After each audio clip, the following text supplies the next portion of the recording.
आज हम volume price analysis का चौथा पार्ट देखेंगे। अगर आपने पहले के 3 पार्ट नहीं देखे हैं तो प्लीज़ आप जाके उनको देखिए। ये जस्ट एक एग्जांपल है कि हॉरिजॉन्टल वॉल्यूम बार कैसे काम करते हैं। ये सिंपल ही है। इसमें आप यहाँ पर देख रहे हो कि ये अकोमोडेशन फेज़ है, तो यहाँ पर वॉल्यूम बहुत ही ज़्यादा है और फिर ये प्राइस ऊपर को जाता है और यहाँ पर डिस्ट्रीब्यूशन फेज़ आता है। तो यहाँ पर आप वॉल्यूम हॉरिजॉन्टल जो वॉल्यूम से ये बहुत ज़्यादा है, तो सेम आप वेरीफाई कर सकते हो नीचे के वर्टिकल बार से और फिर हॉरिजॉन्टल बार से। डिपेंड करता है आपको जो प्रेफर लगता है, आप उसके साथ देखिए। ये इंडिकेटर आपको फ्री में मिल जाएगा। इसके बाद हम देखेंगे एग्जांपल, जब एक ट्रेंड नीचे को आता है तो उसका विग नीचे को अगर रहता है तो उसको स्टॉपिंग वॉल्यूम कैंडल बोल सकते हैं। और फिर जब एक हैमर आता है तो कंफर्म करता है कि माइट बी अब ट्रेंड रिवर्स हुआ है, क्योंकि यहाँ पर सेलर्स ने नीचे को पुश किया है और बायर्स ने इसको ऊपर को पुश किया है। तो एज ए हैमर क्लोज हुआ है और फिर जब एक गैप अप होता है तो ये कंफर्म करता है कि प्राइस अब ऊपर को जाने वाला है। लेकिन ये बीच बीच में जैसे आप एक ग्रीन कैंडल बनी है और यहाँ पर वॉल्यूम उसका बहुत ही लो है, तो माइट भी अभी ये ऊपर को नहीं जाएगा क्योंकि ये कॉन्ट्राडिक्ट कर रहा है। उसके बाद ये थोड़ा आगे चल के यहाँ पर एक रेड कैंडल दिखाएगा और यहाँ पर वॉल्यूम भी अच्छे खासे हैं इसके साथ। तो मतलब सेलिंग ऑब्जर्व हुई है, जो वीक हैंड्स होते हैं ऑपरेटर सबसे पहले उनको निकालते हैं और फिर उसके बाद उन्होंने इस रेजिस्टेंस से आप देख सकते हैं एक ब्रेकआउट लिया है विद बिग ग्रीन कैंडल और विद हाई वॉल्यूम। उसके बाद एक हल्का सा रिवर्सल लिया है, उसके बाद ये गैप अप में ओपन हुआ है with high volume and then ये ट्रेंड ऊपर को जाता है, देन ये प्राइस ऊपर को जाता है। दूसरा हम देखेंगे कि यहाँ से ट्रेंड नीचे को आ रहा है और यहाँ पर एक स्टॉपिंग वॉल्यूम है। आप यहाँ पर लो और हाई नहीं है, आप फिर भी इसको स्टॉपिंग वॉल्यूम बोल सकते हो। और फिर ये यहाँ पर एक रेड कैंडल बनती है, मॉपिंग अप हो रहा है। मॉपिंग अप आप बोल सकते हो कि जैसे आप एक टेबल की सफाई कर रहे हो, तो आप पहले कुछ स्प्रे करते हो वाटर और फिर आप उसको पोंछते हो एंड अगेन आप दोबारा उसको एक लास्ट फिनिश टच देने के लिए स्प्रे करते हो और फिर आप उसको दोबारा क्लीन करते हो। सेम यहाँ पर हल्का से यहाँ पर ग्रीन कैंडल एक बना है जो कि वॉल्यूम ठीक ठाक है और फिर यहाँ से दोबारा हल्का से एक रिवर्सल आया जो कि इसके विक्स नीचे को हैं, तो यहाँ से प्रिपेयर कर रहा है ऊपर जाने के लिए। अगर लो वॉल्यूम टेस्ट हुआ है और वॉल्यूम कम है तो मतलब ये भी ऊपर को जाएगा और फिर उसके बाद ये प्राइस ब्रेकआउट में ओपन होता है, गैप अप में ओपन होता है और ब्रेकआउट देता है विद हाई वॉल्यूम और फिर उसके बाद ये हल्का सा नीचे को रिवर्स लेता है और बुलिश इनगल्फिंग पैटर्न एक बनता है और फिर गैप अप में ओपन होके ये प्राइस फिर ऊपर को जाता है। आप इस चार्ट को थोड़ा और देख के अपना और लर्निंग बढ़ा सकते हो। मैं आगे एग्जांपल और शेयर करता रहूँगा इसी तरीके से। यहाँ से आप देख रहे हो कि ट्रेंड अभी नीचे को है, यहाँ अकोमोडेशन टाइप का हुआ है, फिर यहाँ गैप अप होता है और फिर ये ऊपर को जाता है और यहाँ बहुत ही एक नैरो रेंज में, नैरो स्प्रेड बोल सकते हो, बहुत ही अल्ट्रा हाई वॉल्यूम बने हुए हैं और ये फिर एक वीक सेलिंग वॉल्यूम बोल सकते हैं इसको। तो अभी माइट भी ये प्राइस अभी और ऊपर को जाएगा क्योंकि यहाँ पर एक टाइप का अकोमोडेशन बोल सकते हैं और ये वीक सेलिंग वॉल्यूम है जो कि इसकी वीक बहुत ही ऊपर को है। तो कभी कभार आपको वेट करना पड़ता है कंफर्मेशन के लिए कि प्राइस एक्चुअली जा कहाँ रहा है, अप ट्रेंड को जा रहा है या डाउन ट्रेंड को जा रहा है। हमेशा जो पैटर्न्स जो बुक में दिए रहते हैं वो हमेशा वैसे ही काम नहीं करते क्योंकि इनसाइडर्स को पहले ही पता है कि ये सब आप पढ़ के आ चुके हो, तो आपको थोड़ा वेट करना पड़ेगा कंफर्मेशन के लिए, उसके बाद आप एंट्री और एग्जिट ले सकते हो। नेक्स्ट में देखेंगे कि ट्रेंड यहाँ से नीचे को आता है और यहाँ पर एक अच्छा खासा हैमर बनता है और फिर ये ऊपर को जाता है। यहाँ पर एक पर वीक बनती है जो कि वीकनेस बोल सकते हो और फिर यहाँ पर एक टेस्ट लेते हैं वॉल्यूम का जो कि बहुत ही लो होता है और फिर ये कंफर्म होने के बाद फिर से ऊपर को जाता है और यहाँ पर एक अपर वीक आप बहुत सारी देख रहे हो, तो मतलब यहाँ एक रेजिस्टेंस है पोटेंशियल वाला। अगर इस हाई को तोड़ेगा तभी ये प्राइस ऊपर को जाएगा, अगर इस हाई को ये नहीं तोड़ सकता तो ये प्राइस फिर नीचे को जाएगा। तो आपको उसी हिसाब से एंट्री लेनी है। ये एक 5 मिनट का चार्ट है, तो हम एक 15 मिनट के चार्ट में देखेंगे कि ट्रेंड ऊपर को जाता है और यहाँ पर एक अपर हाई विक बनती है जो कि पहला एक वीकनेस का सिग्नल है और फिर थोड़ा साइडवेज में जाके ये थोड़ा एक कंजक्शन फेज में जाके फिर यहाँ पर एक और विक बनती है अपर को और विथ हाई वॉल्यूम, तो ये वीकनेस कंफर्म करती है और फिर यहाँ से प्राइस नीचे को आता है। नेक्स्ट में हम देखेंगे कि प्राइस यहाँ एक्युमुलेट होने के बाद यहाँ पर नीचे के विक ज़्यादा बने हुए हैं और यहाँ पर आप देख रहे हो कि एक नैरो स्प्रेड है प्राइस का और वॉल्यूम बहुत ज़्यादा है, तो मतलब इस प्राइस रेंज में बहुत ज़्यादा बाइंग हुई है। आपको ये बात ध्यान रखनी है कि अगर ग्रीन कैंडल है तो इसका मतलब ये नहीं कि बाइंग हुई है, और रेड कैंडल है इसका मतलब ये नहीं कि सेलिंग हुई है। आपको ट्रेंड के हिसाब से वो कहाँ पर प्रेजेंट कहाँ है, वो ऊपर प्रेजेंट है या नीचे प्रेजेंट है, आपको उसके हिसाब से देखना है। और आपको एक हाई वॉल्यूम के साथ कंफर्म नहीं करना है, आपको एक हाई वॉल्यूम के साथ एंट्री नहीं लेनी है, आपको इसका नेक्स्ट स्टेप भी वेरीफाई करना है कि एक्चुअल में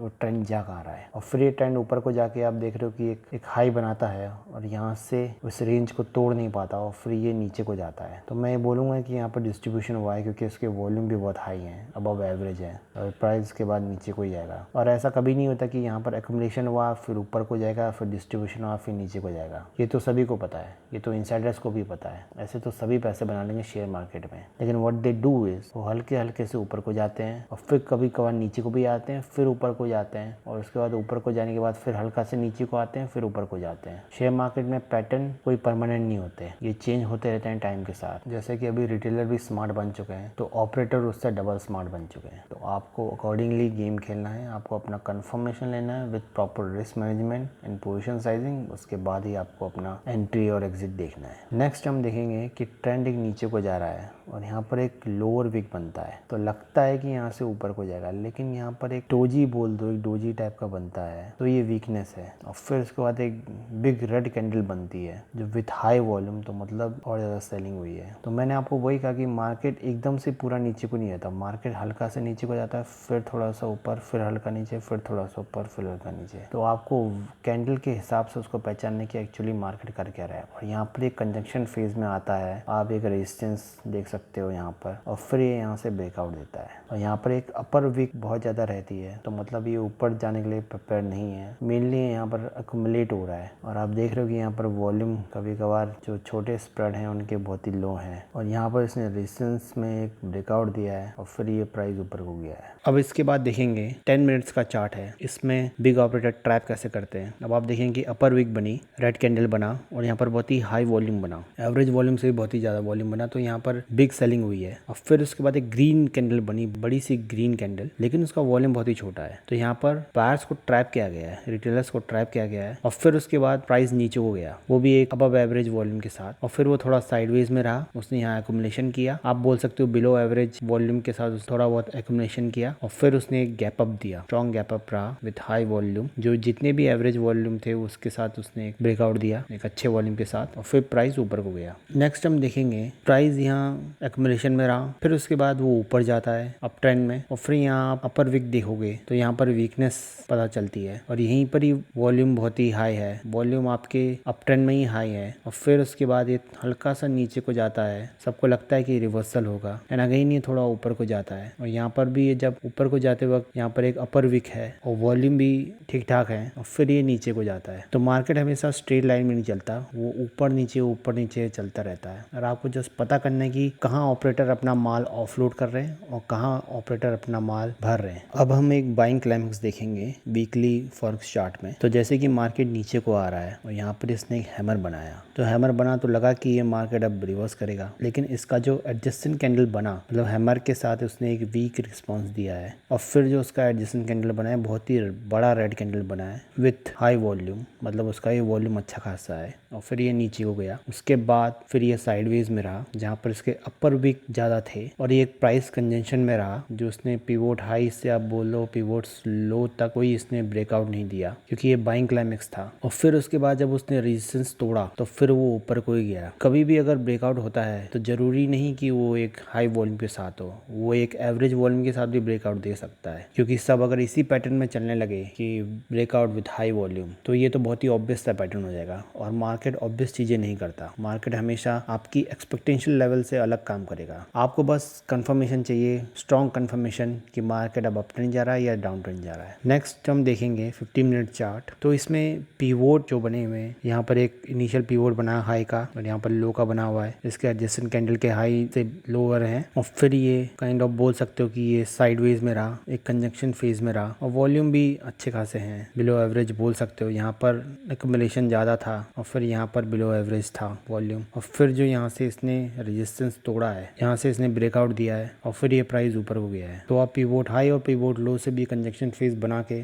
फिर आप उसका ब्रेकआउट का पता कर सकते हो कि कहाँ से इसने रेंज तोड़ी, और आप उसके हिसाब से एंट्री ले सकते हो। नेक्स्ट हम आते हैं कि प्राइस हल्का सा ऊपर गया, उसने यहाँ पर भी एक पिवोट हाई बनाया और फिर वो नीचे हो गया, यहाँ पर पिवोट पिवोट लो बनाया और फिर यहाँ पर भी पिवोट हाई बना के फिर एक ग्रीन कैंडल बनी। तो यहाँ पर कंजंक्शन फेज उतना पता नहीं चल रहा क्योंकि यहाँ पर कंजंक्शन फेज को इसने तोड़ा, तो सबको लग रहा है कि ब्रेकआउट हुआ है। फिर यहाँ पर भी उसने एक साइडवेज रेंज में आया, यहाँ पर उसने पिवोट हाई बनाए और लो यहाँ पर बहुत ही कम कैंडल के बने हुए हैं, या तो बने ही नहीं या तो हल्के फुल्के बने हुए हैं, एक इसी का बना हुआ है। फिर उसके बाद प्राइस नीचे को आता है, तो मतलब यहाँ डिस्ट्रीब्यूशन फेज में आके फिर प्राइस एक बड़ी बिग रेड कैंडल बनाता है विथ हाई वॉल्यूम, तो मतलब अब डाउन ट्रेंड स्टार्ट हो गया है, हल्का सा रिवर्सल लेता है और फिर वो नीचे को जाता है। ऐसे ही पैटर्न आपको पहचानना है और इसमें मार्केट में कोई गारंटेड पैटर्न नहीं होता, आपको बस अपनी आंखों से प्राइस और वॉल्यूम के सिग्नल को जानना है और उसी के हिसाब से ट्रेड लेना है। और हाँ, प्राइस एंड वॉल्यूम का पैटर्न आप कभी भी ऑटोमेट नहीं कर पाओगे, ये बस आपके देखने के ऊपर है। अगर आपने ये पहचान लिया कि प्राइस और वॉल्यूम कैसे चलता है तो आपको कोई नहीं रोक सकता मार्केट में पैसा बनाने से। नेक्स्ट हम 3 टाइम फ्रेम का देखेंगे। ये 30 मिनट का टाइम फ्रेम है जिसमें से एक ऐसी कैंडल बनती है जिसका